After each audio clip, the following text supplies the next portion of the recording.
Ikaw naman, Jacob. Sabihin mo sa akin ang resulta ng ginawa mo. Nakagawa ako ng tinapay na walang yeast. Nagtagumpay po ako, Master.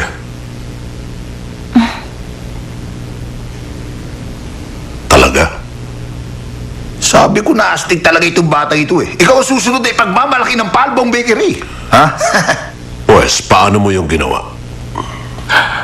Gumamit ako ng Makguli rice wine. Alcohol-based ang tinapay. Tinapay alcohol-based? Ha? Ikaw? Gumawa ng... Ituloy mo ang pagpapaliwanag. Nakagawa ko ng Makguli yeast mula dito sa rice wine. Ginamit ko sa fermentation para gawin ng tinapay. Sa palaman, inisip ko pong gumamit ng red bean. Bagay yun sa rice wine. Ganun ba?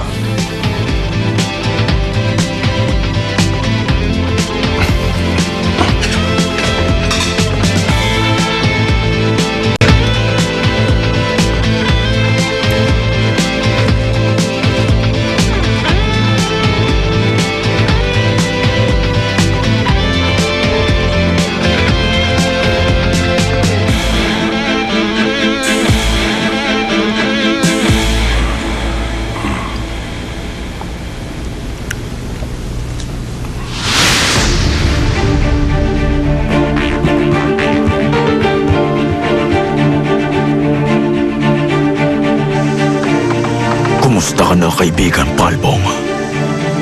Naaalala mo ba ang lasa ng tinapay ko? Magsabi ka ng totoo, Jacob. Totoo bang sa'yo ang ginamit mong recipe para sa tinapay na yan? Opo, ako po ang gumawa niyan.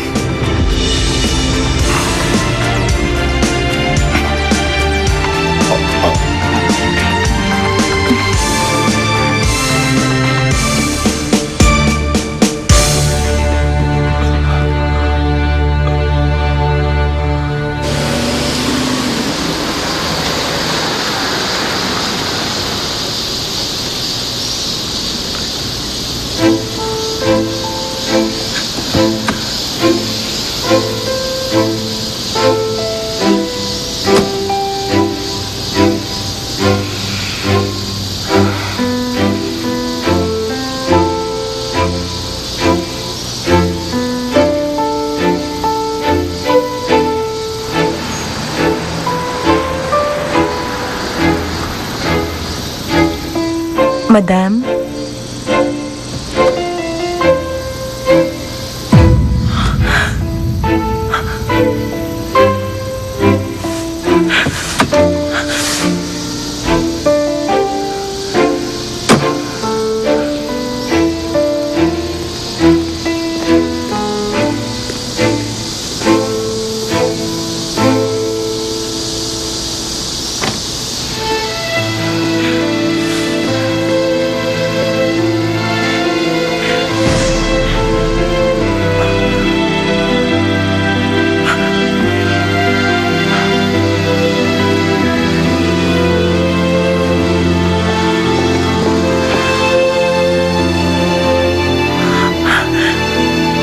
Anak.